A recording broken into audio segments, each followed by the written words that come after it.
Hello friends, welcome to Right Shift. In this video I'm introducing my latest obsession, Midjourney AI. Midjourney is an artificial intelligence bot that utilizes writing prompts coupled with commands to create breathtaking artwork. Since this channel is all about writing and I've been sharing a lot of writing prompts lately, this sounded right up my alley. My first introduction to the concept of AI-generated art was through a tweet by Brian Rathbone. He showcased a picture of one of his characters generated in Midjourney AI and had fed it through the MyHeritage image generator to create an amazing digital art. My mind was blown away because first of all, it was an amazing thing to see.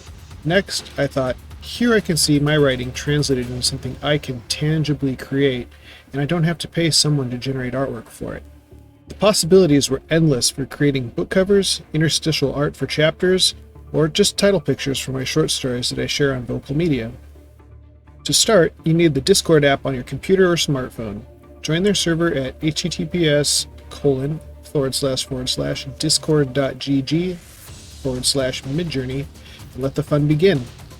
Once you've joined, you need to familiarize yourself with the Getting Started channel.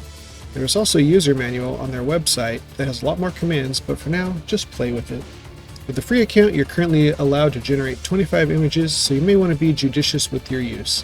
I recommend scrolling through the newbie channel to see what others have done to get inspiration, and maybe play with the commands and modifiers to see what they used, to see what happens. After your free images are used up, there are two general use subscription plans. The basic plan that allows 200 images per month for $10 a month, and the standard plan that allows unlimited use up to a point, and then it becomes kind of an incremental billing at $4 per GPU hour, which I don't even know what that actually means, for use over their data cap, and I'm currently subscribed to the standard plan. Now that you're in, pick a newbie channel. There are several to choose from and it doesn't matter which. To generate an image, type /imagine and a word prompt. It can be anything from a descriptive scene to something completely ambiguous. After about a minute, it'll generate a grid of 4 images based on your prompt. 1, 2, 3, and 4. The images are laid out 2 by 2 from left to right, with the 1 and 2 on top, and images 3 and 4 on the bottom, as I just demonstrated. And once the grid is finished, you're going to have 3 options. Now I'm going to go to my own personal channel because I've used so many in the newbie channel that I have to use my subscription to show you images. So I'm going to go there now. I've put in my prompt, Snow White as a vampire, and we're going to see what happens there.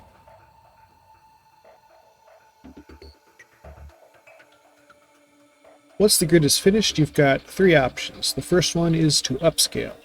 You can pick any of the 4 images that you like the most, and you can click on U1, U2, U3, or U4, and it will upscale that picture to a higher resolution. So I'm going to pick this 4th one here, I believe, and I'm going to use U4.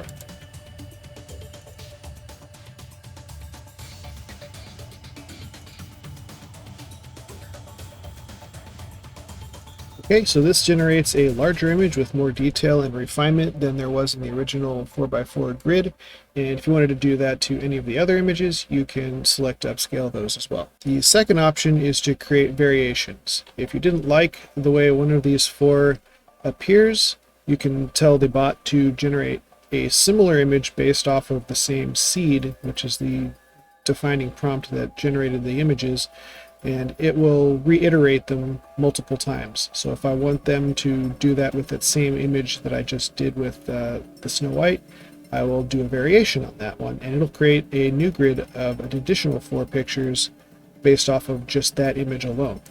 So I'll do that now. If all of your original pictures were very different, this can help you lock in a particular image and create the variants that you want to use, and it will hopefully get you something closer to what you were aiming for to begin with. Okay, so now you can see that all 4 of these images are very similar to the original one. Looks like she's got bloodier lips on this, and you can choose to again upscale any of these variants or create new variants based off of the options in each of these pictures. And you can tell they're wearing slightly different outfits, have slightly different hairstyles, things like that. The third option is to just redo the whole thing from the very beginning. So I'm just going to scroll back up to the original option that I used right here, and I'm going to redo my original prompt, Snow White as a vampire, and it'll generate completely new images based off of that same prompt without any further input from me.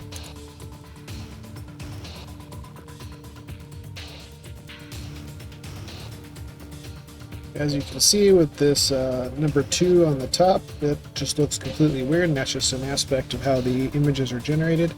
But you can see that all 4 of these images are quite different from the original images I had up above beforehand.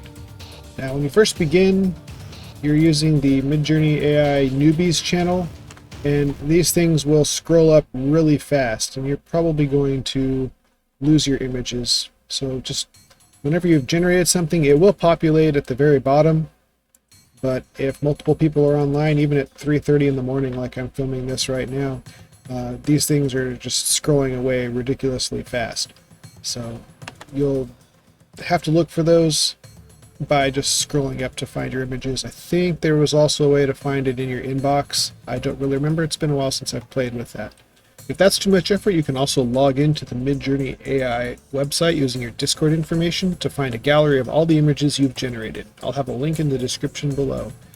From there, you can download them singly or several at a time as a zip for use, however you want them.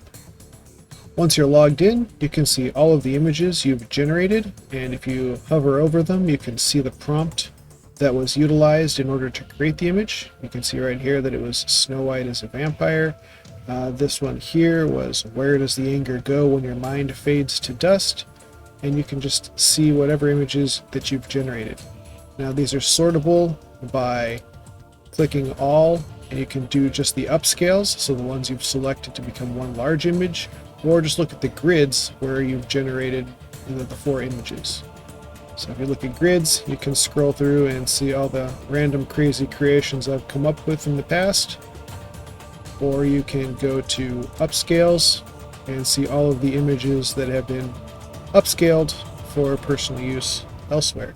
There's also a community feed that will show all of the hot or rising or new images that are out there, and you can scroll through these as you want to while you're logged in. And if you find something that has a style or certain type of lighting or the way it's developed, you can click on that and look at the prompt more fully. And when you put in your prompt, like this one is just an elevated view, it doesn't say much of what until you scroll through and find Rocky Creek inside a forest, and then rendering, how realistic they want it, the style, photograph, an artist that they wanted it to be generated in, and those are all different modifiers that can be used to improve the prompt or to dial in the prompt to a picture that you're more satisfied with. So that's it. It's a very basic rundown of how to get started with Midjourney AI. I'm excited to see how it progresses and to use both as a creative outlet and as a way to create tailor-made images for my stories and novels.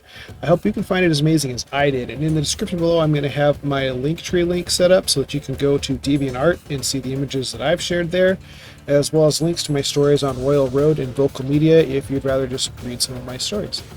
There's also going to be links to the stores I've created for some of my art as well, and any support there is greatly appreciated.